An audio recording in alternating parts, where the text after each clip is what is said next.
Hello friends, welcome to caps classes. दोस्तों, इस video के अंदर हम देखेंगे मेन्यू ड्रिवन प्रोग्राम। इससे पहले भी मैंने मेन्यू ड्रिवन प्रोग्राम की एक वीडियो में आपको कंसेप्ट एक्सप्लेन करा था मेन्यू ड्रिवन क्या होता है।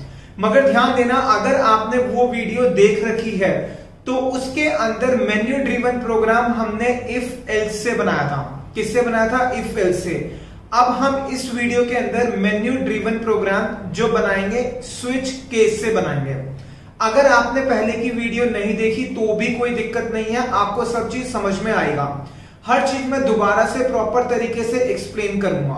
तो सबसे पहले तो कंसेप्ट सिखाने से पहले आपको यह पता होना चाहिए मेन्यू ड्रिवन का बेसिकली मतलब क्या होता है। मेन्यू ड्रिवन, जैसे कि एग्जांपल से मैं आपको एक्सप्लेन करूंगा। आप बैंक में जाते हो, एटीएम मशीन के अंदर एटीएम इंसर्ट करते हो, तो जब आप एटीएम डालते हो तो वो आपसे पिन पूछेगा और उसके बाद जब पिन करेक्ट डाल दोगे तो क्या बोलेगा कि कौन कौन सी ऑप्शंस आपको करनी है, यानी कि वो आपको चॉइसेस देगा। जो भी आप चॉइस चूज करोगे उसके अकॉर्डिंग काम होगा। एक एग्जांपल और लेते हैं। सपोज करो आप जाते हो होटल में खाना खाने, तो जब आप होटल में खाना खाने जाओगे तो जो वेटर होगा वो क्या करेगा, आपको मेन्यू कार्ड पकड़ाएगा। आप मेन्यू कार्ड में से देखोगे कौन कौन सी आपको डिशेस या फूड ऑर्डर करना है और फिर आप उसके अकॉर्डिंग ऑर्डर करोगे, किसके अकॉर्डिंग, जो मेन्यू उसने आपको दिया। तो सिमिलरली यहां पर भी क्या होगा, जो मेन्यू ड्रिवन प्रोग्राम होगा प्रैक्टिकल लाइफ में यूज होता है। जैसे मैंने एग्जांपल दिया एटीएम मशीन का, या फिर एक एग्जांपल और लेते हैं। सपोज करो आप कस्टमर केयर पे कॉल करते हो, जो भी आपका कनेक्शन है, एयरटेल, वोडाफोन, जियो, जो भी कनेक्शन है, आप कॉल करते हो तो वो आपको ऑप्शंस देगा। हिंदी के लिए 1 दबाओ, इंग्लिश के लिए 2 दबाओ, कोई दूसरी लैंग्वेज है तो उसके लिए जो भी नंबर होगा वो बता देगा। फिर उसके बाद वो आपको ऑप्शन देगा आपको क्या करना है, बिल चेक करना है, वैलिडिटी चेक करनी है। तो कहने का मतलब ये हुआ कि आपको मेन्यू दी गई, मेन्यू के अकॉर्डिंग आपने ऑप्शन चूज करी, जो ऑप्शन आपने चूज करी उसके अकॉर्डिंग वर्क होगा। तो अब हम इसमें देखेंगे कि प्रोग्राम में इसको कैसे इंप्लीमेंट किया जाए। लेकिन वीडियो को स्टार्ट करने से पहले मैं स्वागत करना चाहूंगा आपका गैप्स क्लासेस के चैनल में।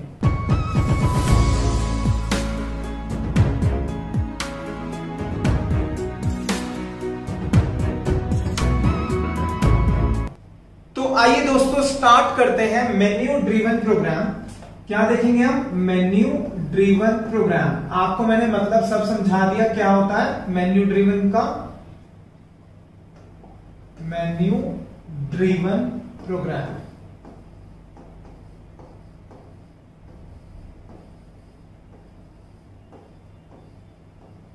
इसको हम करेंगे using switch case.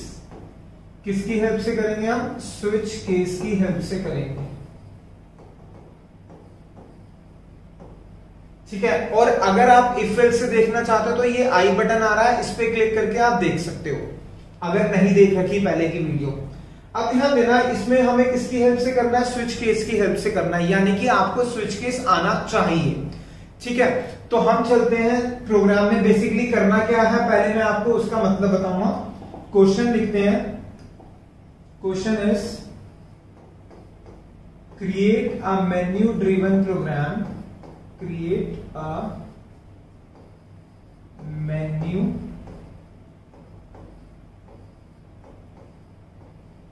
driven program that contains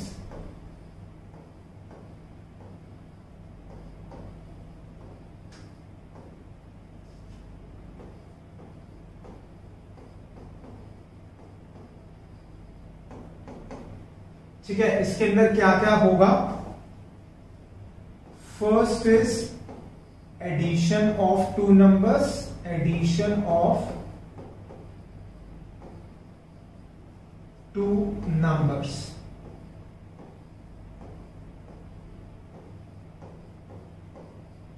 Second is subtraction of 2 numbers.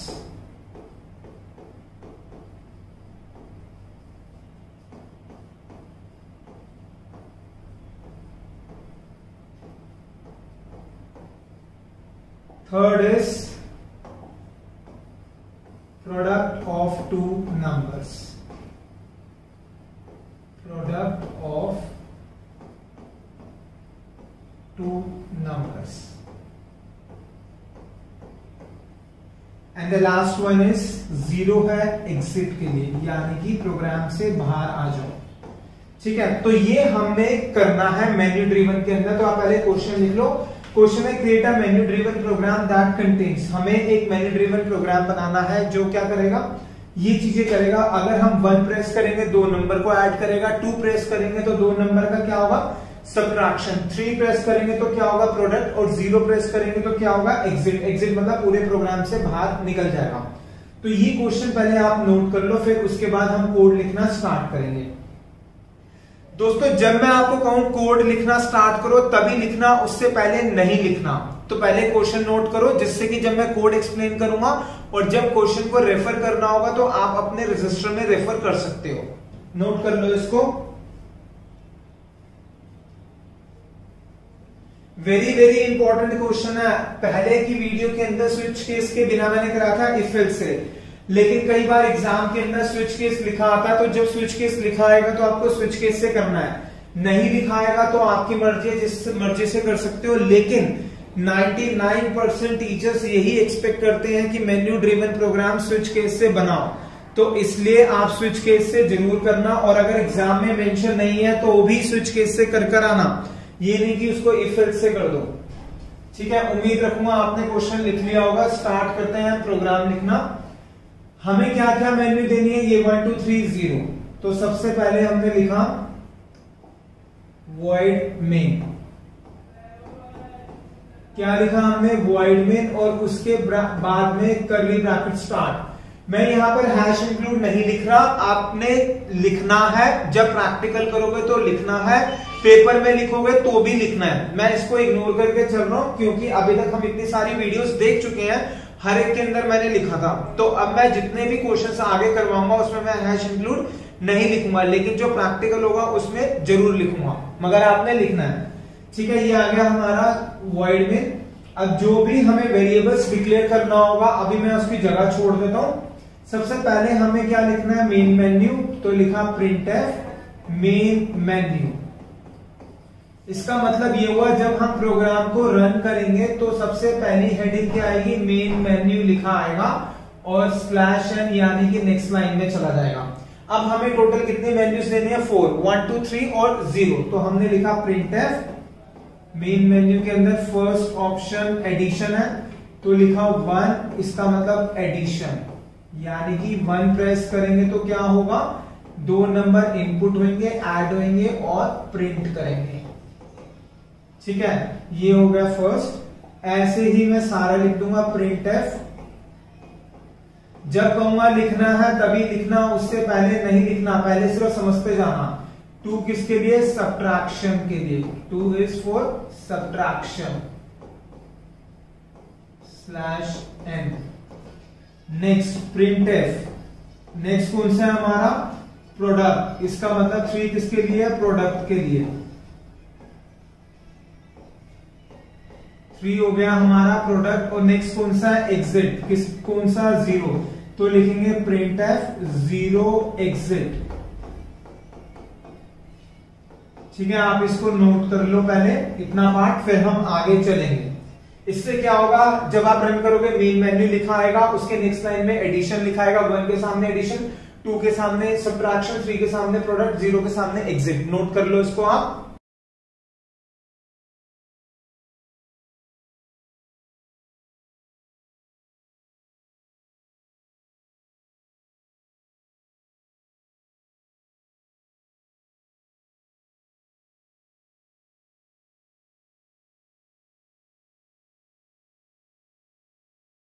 ठीक है, उम्मीद करूंगा आपने इसको नोट कर लिया होगा। अब चलते हैं हम आगे।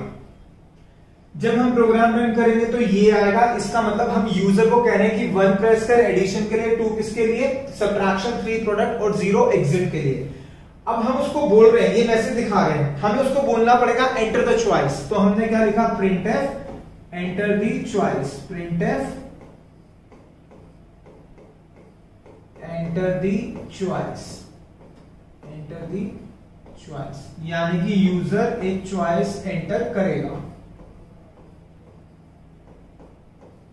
ठीक है, तो ये लाइन लिखी आएगी, इसका मतलब पता चल रहा है यूजर को कि वो क्या कह रहा है कि चॉइस एंटर कर। तो हमने लिखा स्कैनफ, चॉइस एंटर कराना है, किस फॉर्म में होगा, 0 1 2 3 0 की फॉर्म में, 0 1 2 3 की फॉर्म में, यानी कि इंटीजर की फॉर्म में। तो हमने लिखा %d कॉमा एंड चॉइस। ठीक है, यहां तक आप नोट कर लो, यहां तक कर चुके, ये दोनों लाइंस भी नोट कर लो। जब नोट करने के लिए कहा जाए तभी करना, उससे पहले नहीं करना।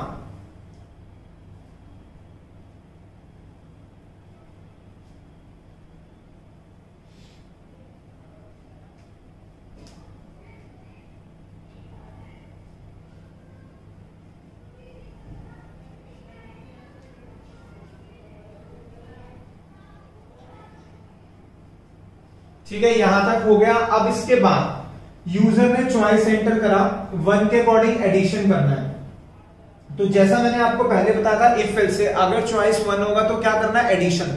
लेकिन अब किससे करना है, हमें स्विच केस से। तो हम क्या करेंगे, कलर चेंज करके लिख रहा हूं मैं यहां पर, हमने लिखा स्विच। स्विच में सारा स्मॉल लेटर्स, कुछ भी कैपिटल नहीं होगा, ब्रैकेट स्टार्ट ब्रैकेट बंद, उसके बाद कर्ली ब्रैकेट स्टार्ट। अब इस ब्रैकेट के अंदर आप लिखोगे उस वेरिएबल का नाम जिसके ऊपर कंडीशन लगानी है। ध्यान दो, कंडीशन किस पे लगानी है, हमने करवाया एंटर द चॉइस, यानी कि किसमें एंटर कराया, चॉइस के अंदर। अगर चॉइस 1 होगा तो क्या करेंगे हम, एडिशन 2 सब्ट्रैक्शन 3 प्रोडक्ट, यानी कि कंडीशन किस पे लग रही है, हमारी चॉइस के ऊपर। तो हम स्विच के ब्रैकेट में क्या लिखेंगे, चॉइस। तो यहां लिख दिया हमने चॉइस। ठीक है, उसके बाद स्विच के अंदर जाएगा, यहां पे लिखेंगे हम केस। कितने केसेस है, कौन कौन से ऑप्शन सी, 1 2 3 0। तो हम पहले लिखेंगे केस, उसके बाद स्पेस देना है 1। पहले मैं कंसेप्ट सिखा रहा हूं, आप नोट करना, फिर उसके बाद मैं आपको यह भी बताऊंगा कि आप क्या मिस्टेक्स करोगे। हो सकता है कई स्टूडेंट्स तो कॉपी करते हुए भी मिस्टेक कर देते हैं, तो उस पॉइंट को ध्यान रखना जो मैं मिस्टेक्स बताऊंगा। केस 1 में क्या करना था, एडिशन 2 नंबर को इनपुट करके ऐड करना है। तो हमने क्या करा, नीचे लिख दो या सामने लिख दो, आपकी मर्जी है। यहां लिखा printf enter 2 numbers, printf enter 2 numbers, enter 2 numbers. ठीक है, स्लैश एन हमेशा जरूर लगाना printf के वहां। ये क्या करा, एंटर करो 2 नंबर्स, तो लिखा स्कैनफ, %d, 2 नंबर है तो लिखा 2 बार %d, डबल कोट्स बंद, कॉमा एंड ए, उसके बाद एंड बी। ठीक है, यहां पर क्या हो गया, 2 नंबर एंटर हो गए। अब हमें क्या करना है, सम निकालना है। तो लिखा c is equal to a plus b, और फिर क्या कर देंगे, printf sum of 2 numbers, printf sum of 2 numbers इस किसको प्रिंट कर देंगे, c के पास है तो %d, डबल कोट्स बंद, कॉमा c। अब आप इसको नोट कर सकते हो। कहां से नोट करना था आपको, यहां तक तो कर लिया था, यहां तक आप नोट कर चुके थे, अब स्विच से नोट करना है। ठीक है, नोट करोगे, ध्यान से करना, गलती करोगे नोट करते हुए भी। जब मैं स्टूडेंट को कहता हूं गलती करोगे तो यानी कि वो गलती करेगा ही करेगा, तो इसलिए ध्यान से नोट करना। और जो मिस्टेक्स आप लोगों ने कर रखी होगी नोट करते हुए, वो मैं सबसे लास्ट में आपको बताऊंगा, तो फोकस जाएगा आपका। उससे ये पता चलेगा कि आप कितने सीरियस थे या कितने ध्यान से आप लिख रहे थे। इसको नोट कर लो। केस 1 के अंदर हमने क्या कर दिया, 2 नंबर को ऐड करने का प्रोग्राम लिख दिया। जब तक आप नोट कर रहे हो, इंपॉर्टेंट इंफॉर्मेशन, आप गैप्स क्लासेस के प्रीमियम कोर्सेज के लिए एनरोल कर सकते हो। नंबर हमारा फ्लैश करता रहता है, और साथ साथ में गैप्स क्लासेस रेफरल बेनिफिट भी प्रोवाइड करता है। जो बच्चे किसी अपने फ्रेंड्स वगैरह को रेफर करते हैं तो उसको जब स्टूडेंट की फीस आ जाती है तो कुछ रेफरल बेनिफिट दिया जाता है। कितना अमाउंट है वो मैं वीडियो में नहीं बता सकता, क्योंकि हर कोर्स की फीस डिफरेंट डिफरेंट है, मगर सब स्टूडेंट से रिक्वेस्ट है पहले अपने रिजल्ट के ऊपर ध्यान देना। ये नहीं कि अपनी फीस निकालने के चक्कर में आप लोगों को बोलना शुरू कर दो, नहीं, पहले आपका रिजल्ट आना चाहिए, जिससे कि जब आपका अच्छा रिजल्ट आएगा, देखेगा आपका फ्रेंड्स वगैरह जितने भी होंगे वो देखेंगे, उनको कॉन्फिडेंस आएगा कि हाँ इसको तो बहुत कुछ आती है तो मुझे ज्वाइन करना चाहिए, तो वो आपसे पूछेगा, तब आपने रेफर करना है। ये स्कीम सिर्फ इसलिए हमने लॉन्च कर रखी है कि बच्चे अपनी पढ़ाई करते साथ साथ फीस भी निकाल सकें। और ऐसा नहीं कि अगर आपने एक सब्जेक्ट ले लिया और अभी करंटली आप एनरोल नहीं हो तो फिर उसके बाद आप रेफर नहीं कर सकते। एक बार आपने गैप्स क्लासेस में किसी को आपने खुद एनरोलमेंट ले ली तो उसके बाद किसी को भी रेफर कर सकते हो, चाहे आप पढ़ रहे हो या नहीं पढ़ रहे हो। ठीक है, उम्मीद रखूंगा यहां तक लिख लिया होगा आपने। अब आते हैं, ये था हमारा केस 1 यानी कि 2 नंबर का सम निकालना। नेक्स्ट क्या है, केस 2 यानी कि 2 नंबर का सब्ट्रैक्ट करना 2 नंबर को। तो चलते हैं यहां पर। ठीक है, ये केस 1 खत्म हुआ, तो यहां पर स्टार्ट करा केस 2। ये लाइन ड्रॉ नहीं करनी है आपने, सिर्फ मैंने जानबूझ के ड्रॉ करी है कि ये केस 2 है, जिससे कि हाईलाइट हो जाए। ठीक है, अब केस 2 में हमें क्या करना है, 2 नंबर का सब्ट्रैक्शन करना है। तो यहां पे लिखा मैंने प्रिंट एफ,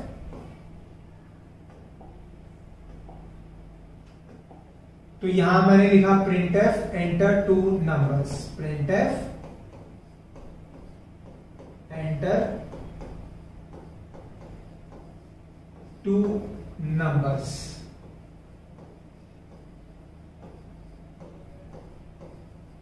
क्या होगा, 2 नंबर्स को एंटर कराना है। तो क्या लिखा, scan F,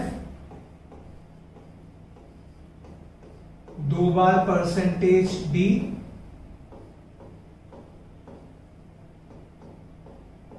and a comma and b. इससे क्या हुआ, 2 नंबर एंटर हो गए। अब क्या करना है, सब्ट्रैक्ट करना है। तो लिखा C is equal to A minus b. और अब क्या कर देंगे, प्रिंट कर देंगे, print subtraction of 2 numbers is subtraction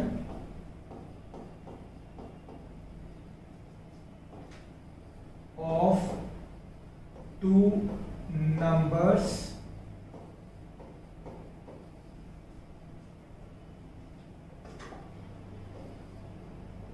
subtraction of 2 numbers is percentage D comma C। ठीक है, अब आप इसको नोट कर सकते हो। ये हो गया हमारा केस 2, जब हमने क्या करना है, 2 नंबर का सब्ट्रैक्शन। अब इस पार्ट को नोट करो, कहां से करना है, आपने 1 तक कर लिया था, अब ये 2 से नोट करना है। तो ये चारों स्टेटमेंट्स लिख लो आप।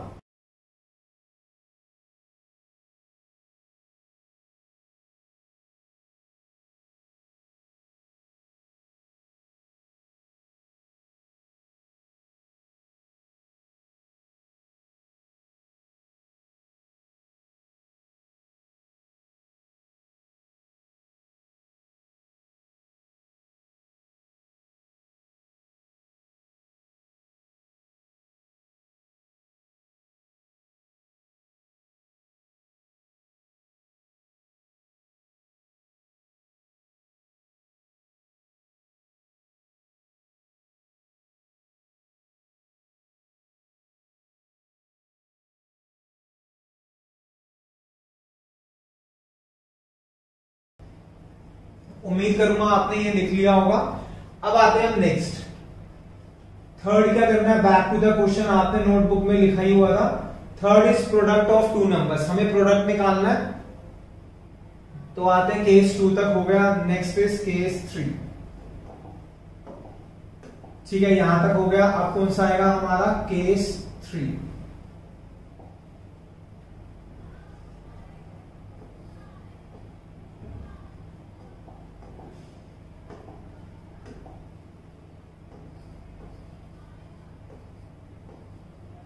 इसमें भी क्या करेंगे, 2 नंबर एंटर कराएंगे और क्या निकालेंगे, प्रोडक्ट। तो लिख देते हैं print f enter 2 numbers, print F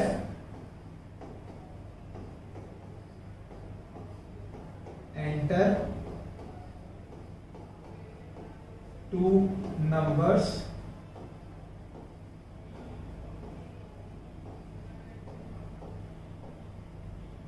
slash N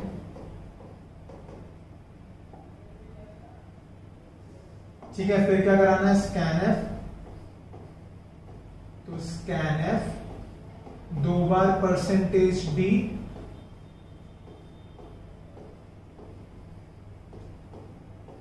comma and a comma and b. And को दोबारा सही से लिख लेते हैं। फिर क्या निकालना है, प्रोडक्ट, तो C is equal to A multiply B, और नेक्स्ट क्या कर देंगे हम, product of two numbers is print कर देंगे, प्रिंट एफ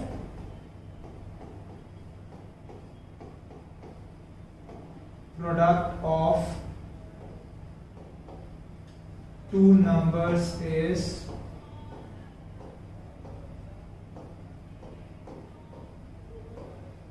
परसेंटेज D और ये C हो गया।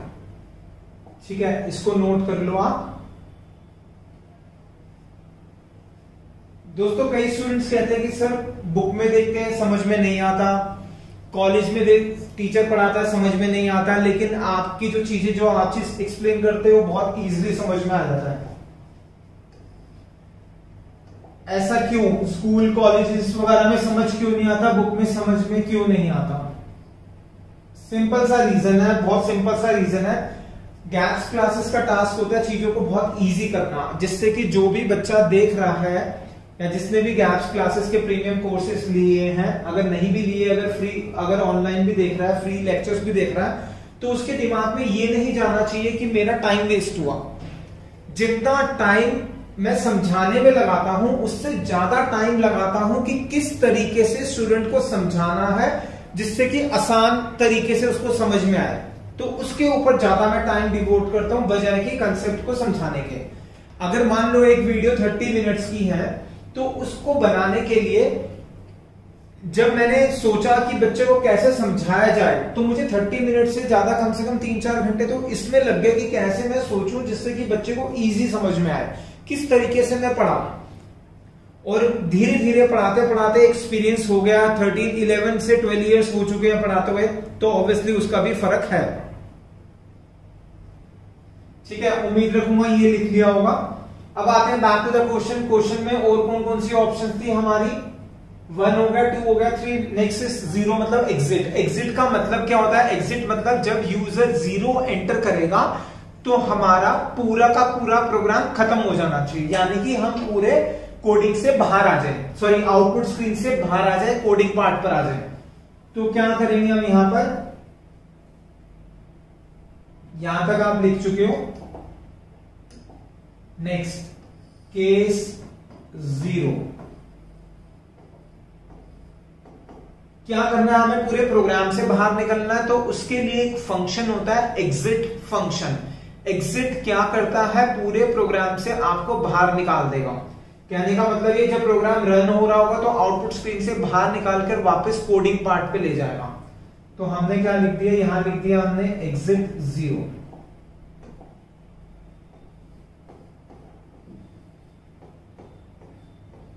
और सेमीकोलन, तो इतना पार्ट लिख लो केस 0 के साथ, एग्जिट 0 लिख लो।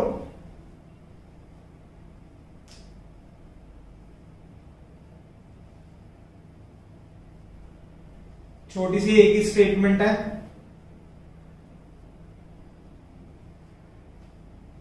ठीक है, अब ध्यान दो, वापस चलते हैं बैक टू द क्वेश्चन।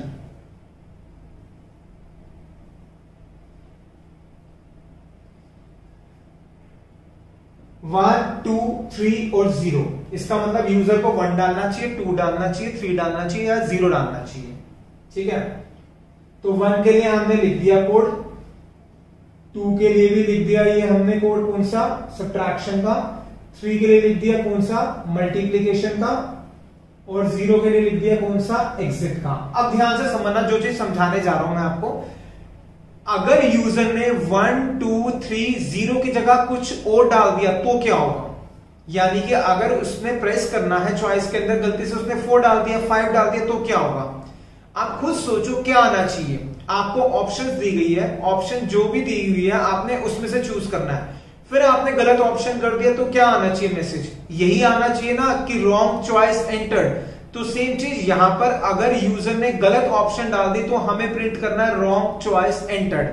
तो कैसे लिखेंगे हम? अगर इसके अलावा कुछ भी डाल दी तो क्या लिख देंगे हम? Wrong choice entered. अब हमें वैल्यूज तो गिवन नहीं है, यानी कि हम यहां पर केस और कोई नंबर नहीं लिख सकते, तो क्या लिखेंगे? डिफॉल्ट। ये लिखा मैंने डिफॉल्ट। डिफॉल्ट का मतलब कि उनके अलावा, किसके अलावा? जो ऊपर हम केसेस लिख चुके हैं उसके अलावा कोई भी होगा तो ये डिफॉल्ट में जो भी हम लिखेंगे वो एग्जीक्यूट होगा। अब हमें क्या प्रिंट करना है? Wrong choice entered. तो हमने लिख दिया यहां पर रॉन्ग चॉइस एंटर्ड। ये आ गया printf wrong choice entered. Wrong choice entered.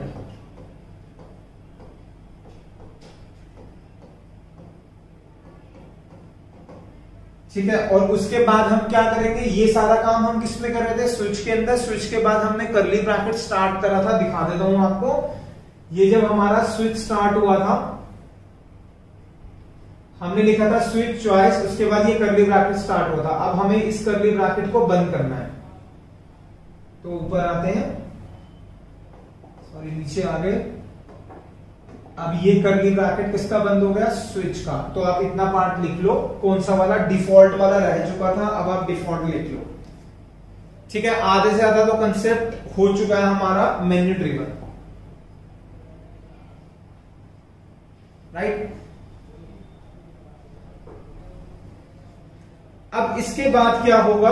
आपने उम्मीद रखूंगा लिख लिया होगा, नहीं लिखा तो आराम से लिख लो। फिर इसके बाद आगे चलते हैं, आगे समझते हैं क्या करना है हमें इसके अंदर। ठीक है, अब चलते हैं। अब ध्यान देना, इतना हमने लिख लिया। अभी तक हमने जितना भी लिखा उससे क्या हुआ पहले एक बार फटाफट एक्सप्लेन करता हूं। हमने यूजर को मेन्यूज दिखाई, 1 2 3 0, 1 एंटर करेगा तो एडिशन होगा, 2 होगा तो सब्ट्रैक्शन, 3 प्रोडक्ट, 0 एग्जिट, और डिफॉल्ट में प्रिंट कर देगा रॉन्ग चॉइस एंटर्ड। अब जब एक बार ये काम हो गया तो मेन्यू ड्रिवन का मतलब क्या बताया था आपको? मैंने बताया था कि जैसे एक बार ऑप्शंस डाल दी उसके बाद दोबारा पूछेगा यूजर से, दोबारा से रिपीट कर रहा हूं। सपोज करो आप एटीएम में गए, आपने एटीएम में कार्ड एंटर करा, आपने कैश विड्रॉ करे, तो उसके बाद वो क्या कहेगा? अपना कार्ड वापस ले जाओ। आपको दोबारा आपसे पूछेगा कि क्या आपको दोबारा से कोई ऑपरेशन करना है या नहीं करना। यानी कि एक बार काम होने के बाद हम दोबारा यूजर को ऑप्शन देंगे, क्या आपको दोबारा कंटिन्यू करना है या नहीं करना। कौन सा? वही चारों ऑप्शन। तो जो हमने ये यहां पर डिफॉल्ट लिख के कर्ली ब्रैकेट बंद कर दिया था, इसके बाद हम क्या लिखेंगे? यूजर से दोबारा पूछेंगे do you wish to continue, क्या आपको दोबारा कंटिन्यू करना है या नहीं करना। तो हमने क्या करा? यहां लिखा printf do you wish to continue, do you wish to continue.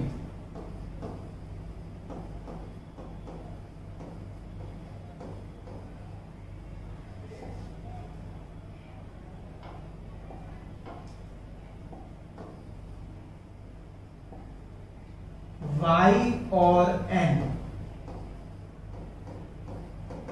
अब इसका मतलब समझो क्या हुआ, बाद में लिखना। इसमें हमने लिख दिया do you wish to continue, Y या फिर N। Y मतलब यस, N मतलब नो। इसका मतलब यूजर को बोलेंगे हम, अगर आपने कंटिन्यू करना है तो Y प्रेस कर दो, नहीं करना तो N प्रेस कर दो। तो हमें यूजर से क्या एंटर कराना है? या तो Y या फिर N। तो वो क्या होता है? हमारा एक करेक्टर। तो हम यहां पे लिखेंगे स्कैनफ।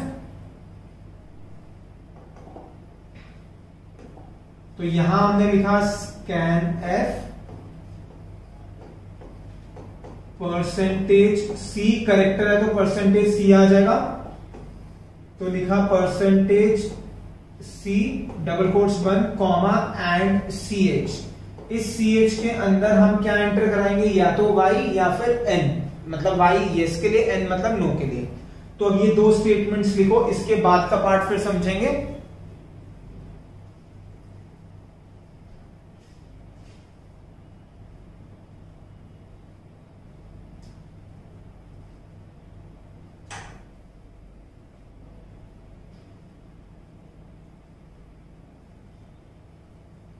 ठीक है, इतना पार्ट आपने लिख लिया होगा। अब ध्यान दो, हमने यूजर को कहा कि क्या आपको दोबारा करना है, अगर उसने y कर दिया तो करेगा दोबारा से पूरी मेन्यूज आएगी, अगर उसने n कर दिया तो यानी कि प्रोग्राम खत्म हो जाना चाहिए। अब ध्यान दो, यूजर ने क्या किसमें एंटर कराया, ch में, अगर उसने y एंटर करा दोबारा से मेन्यू आनी चाहिए, यानी कि वापस ऊपर जाना चाहिए। हमें कहां जाना चाहिए, वापस ऊपर, यहां पर दिस इज मेन मेन्यू में दोबारा जाना चाहिए, फिर वही काम होना चाहिए। तो हम क्या करेंगे, हमारे पास एक लूप होता है that is do while loop. Do while loop क्या करता है, एक बार तो काम करेगा ही करेगा, तो हम यहां पर डू वाइल यूज करेंगे। क्यों यूज करेंगे, जैसे एग्जांपल दोबारा लेता हूं, आप गए एटीएम के अंदर, आपने कार्ड डाला, तो वो आपको पहले ही ऑप्शंस दिखा देगा सारी, यानी कि एक बार तो आपसे वो ऑप्शंस पूछेगा ही पूछेगा। तो सिमिलरली जब हम प्रोग्राम रन करते हैं और हम चाहते हैं एक बार तो एग्जीक्यूट हो ही हो, तो वहां पर यूज करते हैं डू वाइल लूप। तो यहां लिखा हमने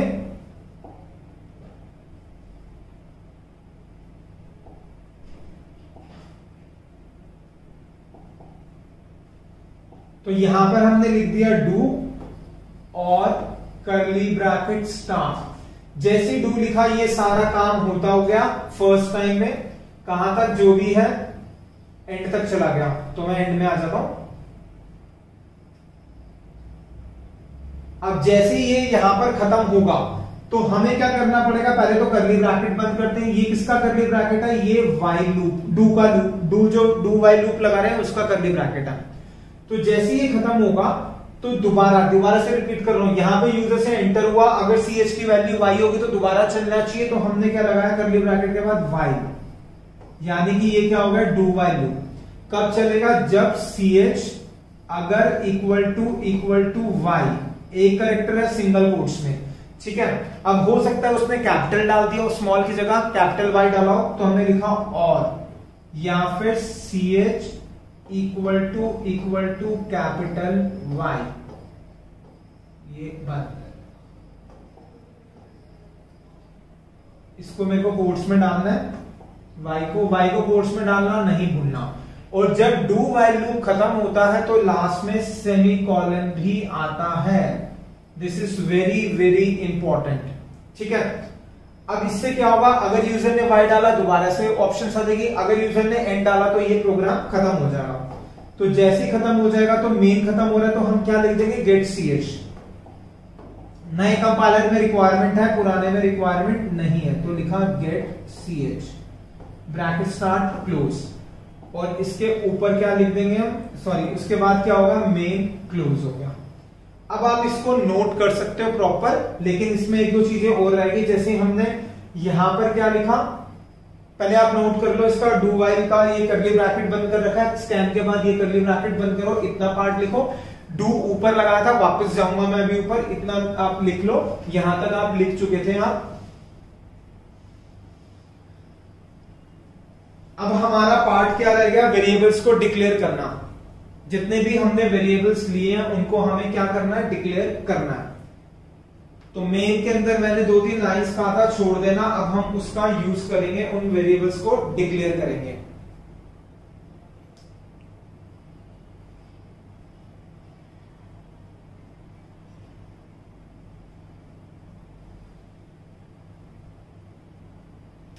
ठीक है, उम्मीद रखूंगा यहां तक लिख लिया होगा। ऊपर चलते हैं, अब वेरिएबल्स डिक्लेयर करेंगे। कौन कौन से वेरिएबल्स हैं, अभी हमने क्या लिया, कैश ch, करेक्टर में एंटर कराया, ch में एंटर क्या कराया, करेक्टर, तो इसका मतलब क्या लेंगे, कैश ch। तो वेरिएबल्स डिक्लेयर करते हैं हम यहां पर, दिस इज कैर ch, और हमने क्या एंटर कराया, a b c, एंटर हम a b करवा रहे थे, c तो निकाल रहे थे, मगर वेरिएबल तो लिया, तो हमने क्या लिया, int a comma b comma c। और क्या लेंगे, हमने चॉइस भी एंटर कराई थी 1 2 3 0 वाली, तो यहां पर आ गया कॉमा चॉइस। ठीक है, ये पार्ट हो गया। अब ध्यान देना, अब उसके साथ में और कुछ रह गया हमारा। हाँ, यहां पर एक चीज और रह गई, वेरी वेरी इंपॉर्टेंट है। जब आप प्रोग्राम रन करोगे तो हो सकता है आपका आउटपुट जो आए आपको सही से समझ में नहीं आए। क्यों? जैसे ये सम ऑफ टू नंबर्स आ गया, सी प्रिंट हो गया। अब अगर हमें दोबारा से मेन्यू में यस करना है, मतलब यूजर से पूछेंगे दोबारा करना है यस, तो वो उसके साथ ही प्रिंट हो जाएगा। तो हमें क्या करना चाहिए, हमें स्लैश एन लगाना चाहिए। यानी कि सिंपल सी चीज है, कहने का मतलब ये है जब भी आप प्रिंट करो कोई भी स्टेटमेंट, उसके बाद स्लैश एन जरूर लगा देना। तो या तो मैं इसको ठीक कर दूंगा या फिर इसके बाद लगा लो, तो मैं इसी को ठीक कर रहा हूं यहां पर, तो आप भी ठीक कर लेना यहां पर।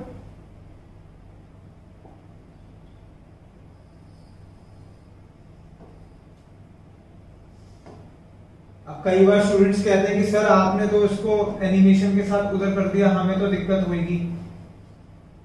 अब अगर ये दिक्कत नहीं होगी तो आप प्रैक्टिकल करोगे तो दिक्कत हो जाएगी। तो बेटर ये इसलिए छोड़ी जाती है कि आपके दिमाग में चीजें रहे, ये क्यों करना है। ठीक है, ये हो गया। प्रिंट कहां कहां लिखा है, यहां पे लिखा हुआ है, तो क्या कर देंगे, इसको भी यहां पर इधर ले गए और क्या लगा दिया, स्लैश एन। ठीक है, फिर ऊपर गए, अब ये यहां पर है, यहां पर भी क्या आएगा हमारा स्लैश एन।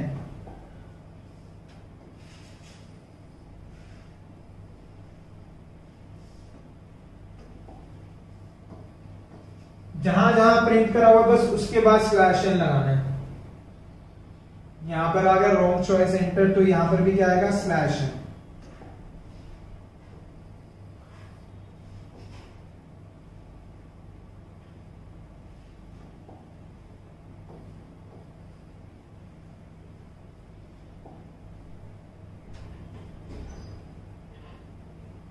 बस ठीक है, यहां तक हो गया हमारा।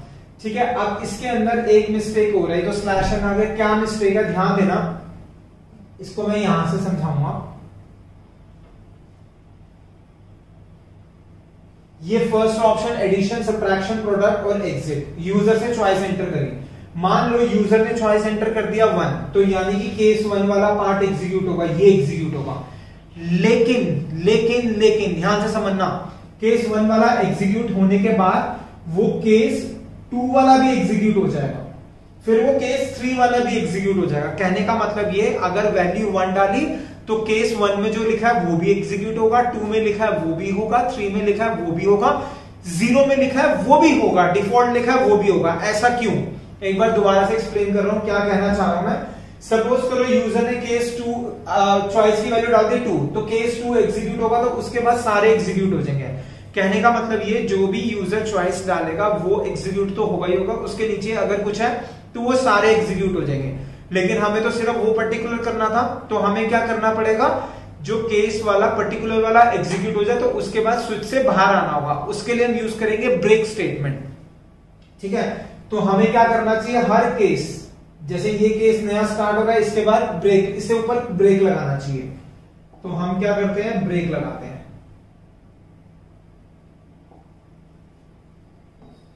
तो दिस इज ब्रेक। इतना बड़ा बड़ा लिख रहा हूं मैं क्योंकि स्टूडेंट गलती करता ही करता है।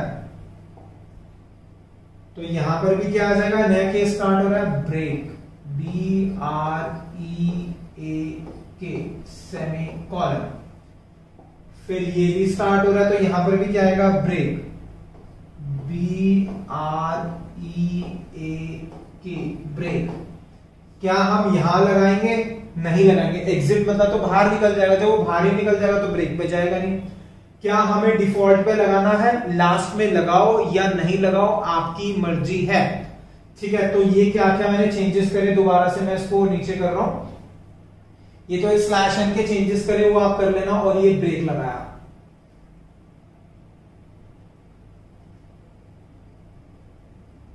ठीक है, यहां तक आप लिख चुके थे। ब्रेक दिखाता हूं, कहां ब्रेक लगाया, ये हमने ब्रेक लगाया, तो केस 2 से पहले ब्रेक लिख लो।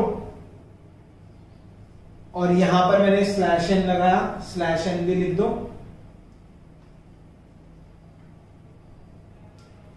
ठीक है, ब्रेक मैंने बहुत बड़ा बड़ा लिखा है।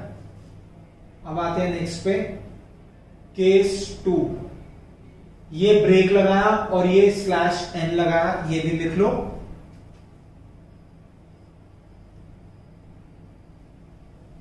Next case 3।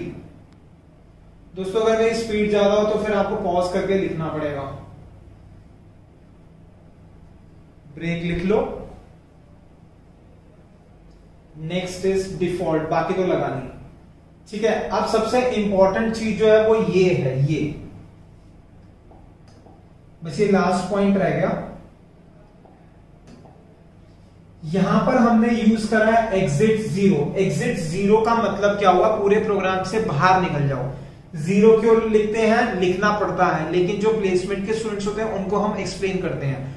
अगर आप प्लेसमेंट के स्टूडेंट नहीं हो, जिसने प्रीमियम कोर्स नहीं लिया, तो वो सिर्फ ये सोचो कि लिखना है। और इसके लिए एक हेडर फाइल होती है। क्या होती है, हेडर फाइल। वो आपको इंटरनेट पे सर्च करना है कि इसकी हेडर फाइल कौन सी होगी। जो भी हेडर फाइल होगी सबसे ऊपर लिख दोगे हैश इंक्लूड करके। ठीक है, अगर नहीं मिलेगी तो प्रैक्टिकल जब समझाऊंगा तो उसमें बता दूंगा क्या होती है हेडर फाइल। तो ये पार्ट हो गया हमारा मेन्यू ड्रिवन। दोस्तों हमने देखा menu driven program using switch case. इससे पहले हम कर चुके थे using if else. Very very important question है, पेपर के हिसाब से जरूर करके जाना। आगे डेटा स्ट्रक्चर्स के अंदर यूज होता ही होता है। अपने दोस्तों को गैप्स क्लासेस के बारे में जरूर बताना। ठीक है दोस्तों, मिलेंगे हम नेक्स्ट वीडियो में। Thank you so much for watching the video of gaps classes.